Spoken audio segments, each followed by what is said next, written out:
So indie games recently have been popping off. And I mean like really, really, really popping off. Like they've been doing extremely well. I'm actually even kind of shocked at how well a lot of these indie games are doing. And why are indie games performing so well? I will tell you why. It's because they are actually video games. Like if I go right now and I look at SteamDB, how many of these video games are indie games? Banana is unfortunately an indie game, and I think Repo is an indie game, and it looks like Megabonk is no longer on the list, but Megabonk was also an indie game, and so was Ball Pit very recently. Give me 1 second. I've got to use the bathroom, and then we're going to watch the video, okay? So yeah, it's been crazy. Why don't you take the mic with you? Because I have to pre-watch the entire video while I'm gone, so I know how to react to it in the most optimal way. That's clearly what's going on. In the last few weeks, 6 indie games have been released. I love this game, by the way. This is, like, I've been playing this game a lot off stream. This game is so good.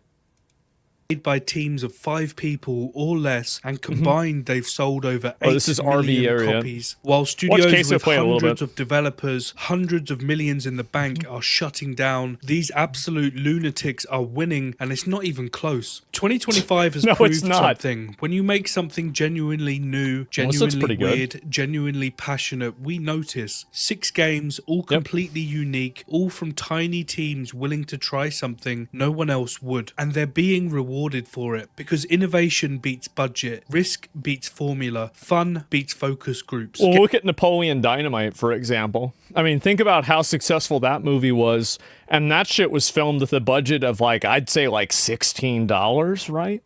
I mean, that's it. A lot of video games, you don't really need to do a whole lot of crazy stuff.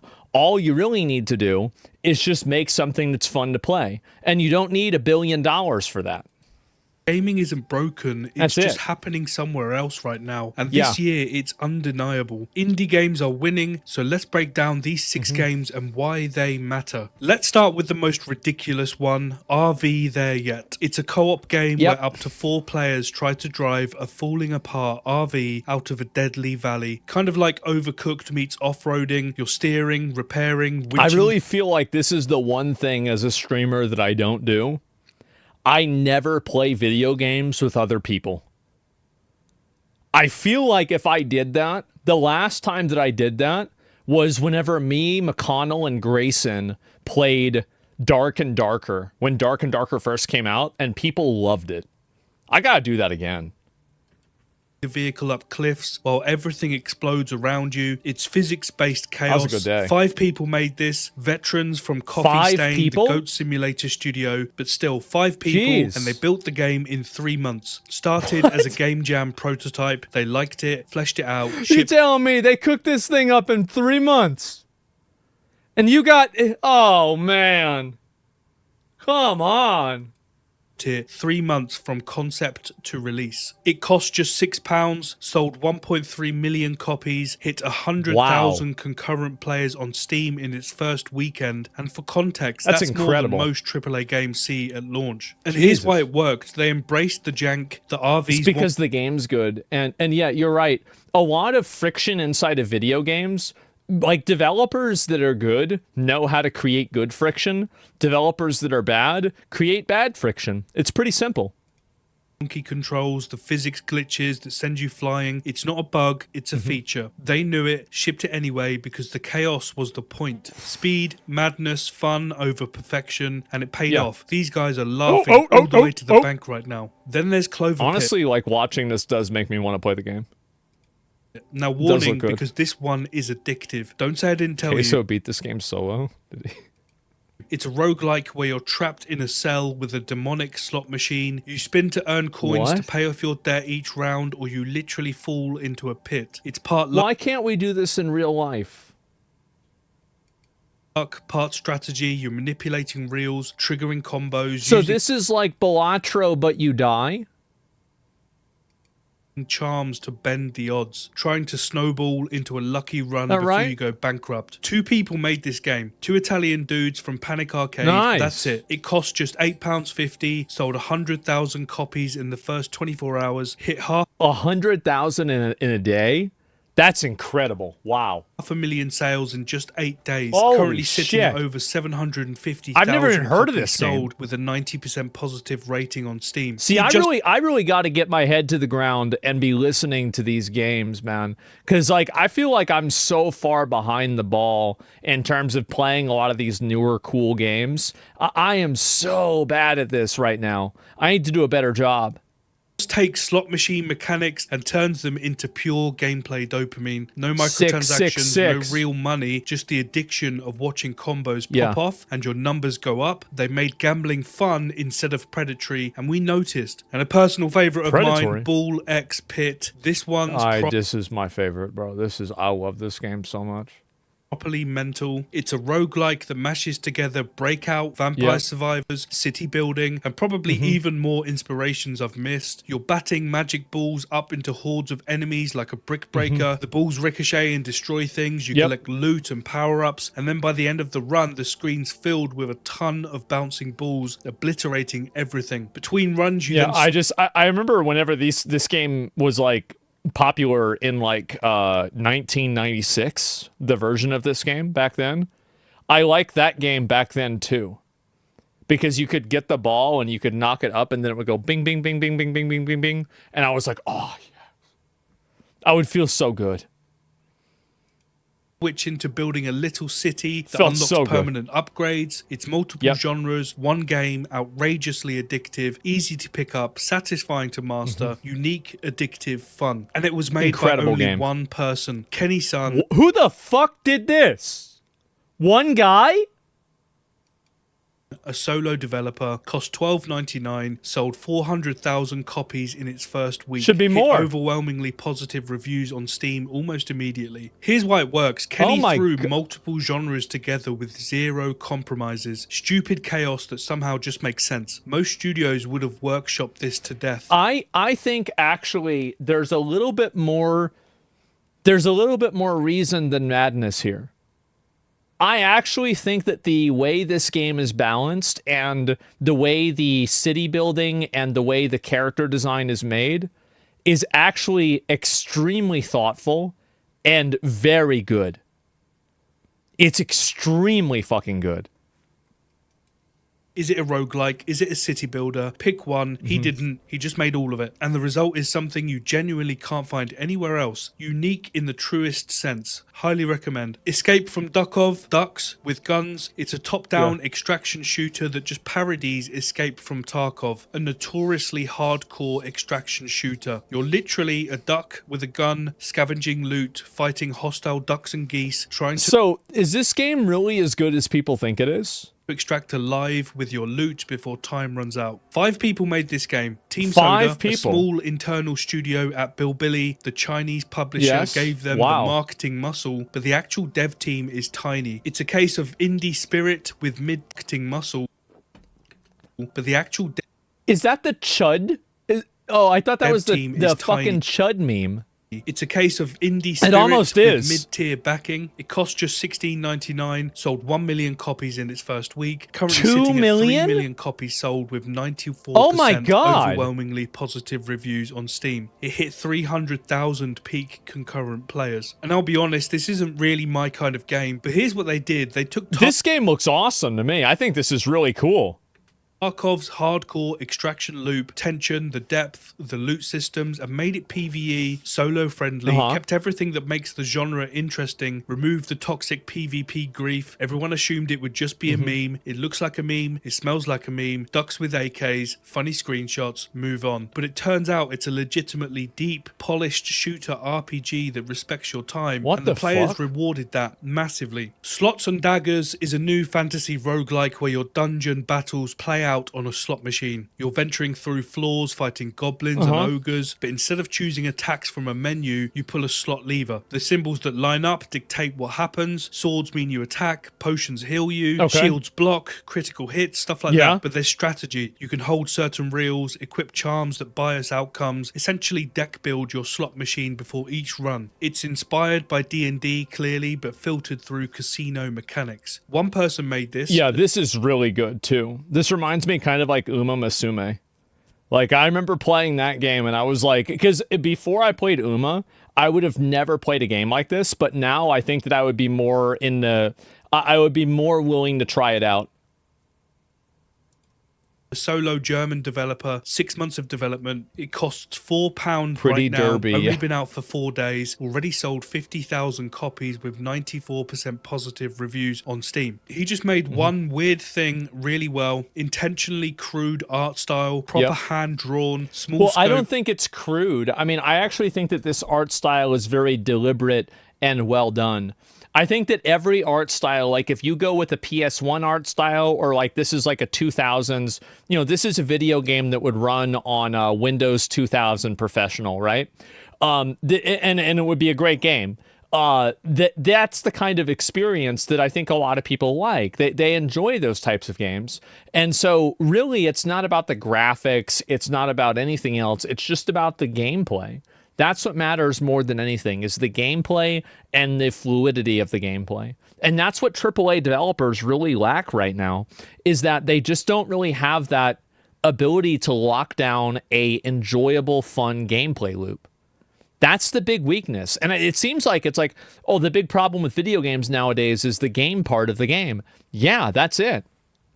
It's more accessible. Yeah, and a lot of these other games, too, another big factor with them is that they reward short, intensive play sessions. And I think that that's something that, for example, Balatro did very well. It's something that Vampire Survivors did very well. And I think that you're seeing like people move away from the longer engagement, 40-minute, maybe 30-minute league games, and people want a 10-minute game. They want a 15-minute game, or a 5-minute game that they can pause or move in and out of. But polished, no chasing scale or endless content, just a tight, replayable loop. Back to basics, something genuinely new. I've got a feeling this one could blow up pretty soon. Another one I highly recommend checking out. Maybe and Megabonk, we covered this one already. A solo developer, Vampire Survivors in 3D, sold 1 million copies in 2 weeks. Currently estimated around 3 million copies. This was a really good game. I hate to say it, I actually liked Ball Pit more. But that also comes as a bit of a boomer who really just loves arcade games. I really love arcade games. So, Ball Pit was definitely for me, but I really, really like this game too. Sold. It's the amazing. Same pattern, tiny team, weird idea, massive success. Yep. So what do all of these have in common? Innovation, risk, fun first, sales second. They were made with a combined budget of less than a meal for 2 people at Five Guys. Vision from people who clearly love games. While 26% of European game professionals were laid off in the past year, with over 10% of them still looking for work and 13% of them leaving the industry entirely, these tiny teams were just building something genuine. Another thing too is that a lot of these video games, like these guys that are really good at coding, some of them might have skills that are unique to the video game industry, but some of them have skills that I think can be translated to other industries. So, like, where do you think you're going to get paid better? Are you going to get paid better at, one of these like new drone defense companies, like Anduril or something like that, or Palantir, or are you going to get paid better at Blizzard? Jeez, guys.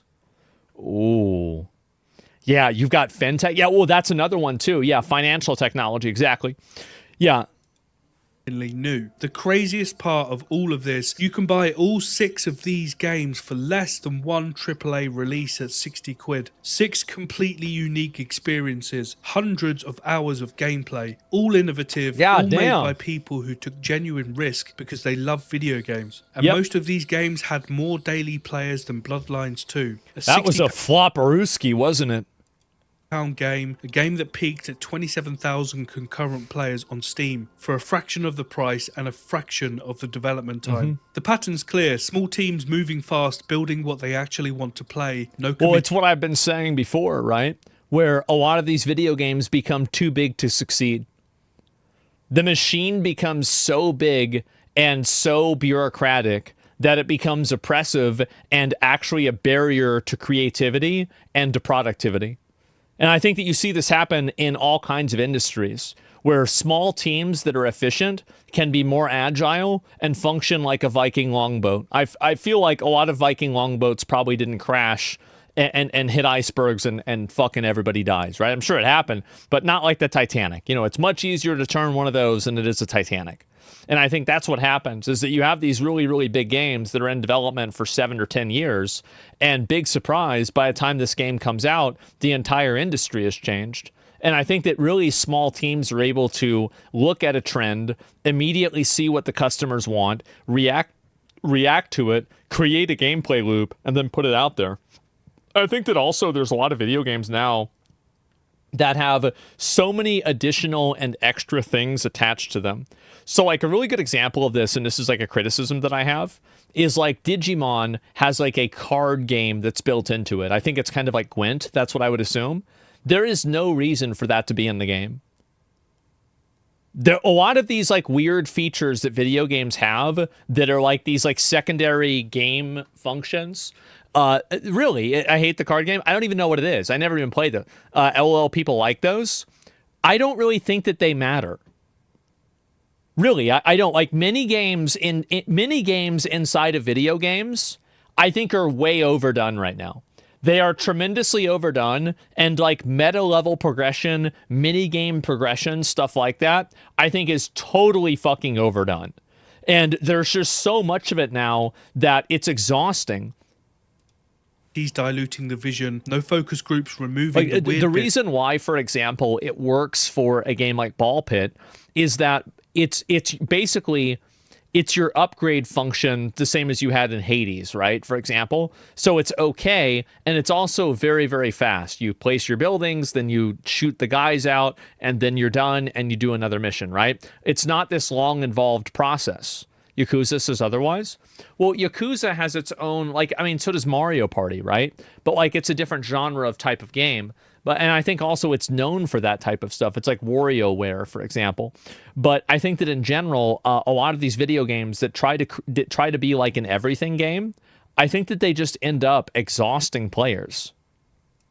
It's just, here's an idea, let's make it, ship this game it, see made what an happens. MMO. Yeah, I played an MMO a lot. Properly That's how working. I know. 2025 like has video truly game proved something. Innovation beats budget, passion beats polish, fun beats everything. Gaming fun and just gameplay. Gameplay matters more than anything, right?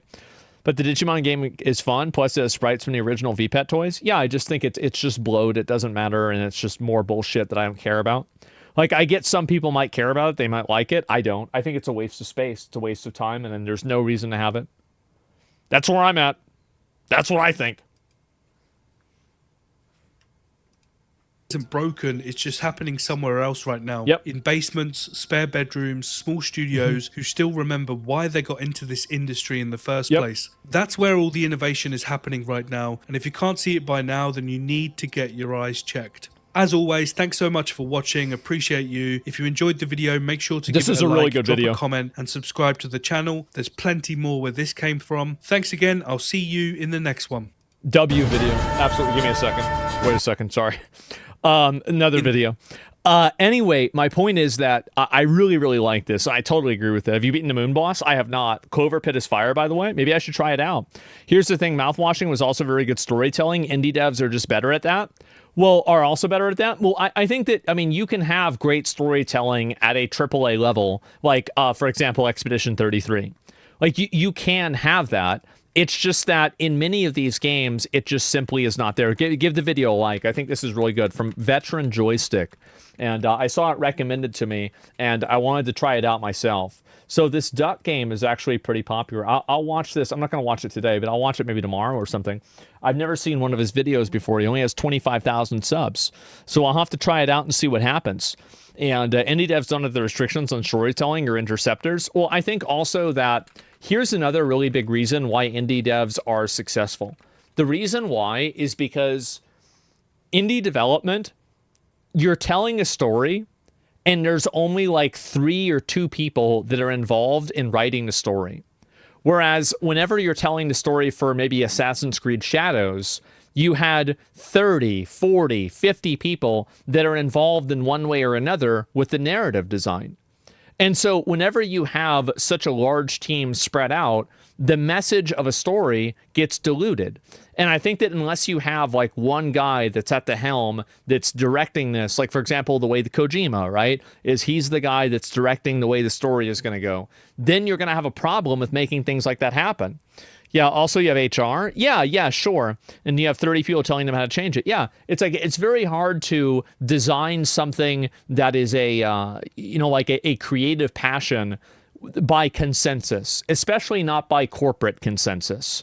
And I think that's the big weakness that a lot of these games have, is that they're designed by consensus. That's it. Have you seen Ben Shapiro crashing out in the Megyn Kelly show? No, I haven't. I'll look at that in a minute.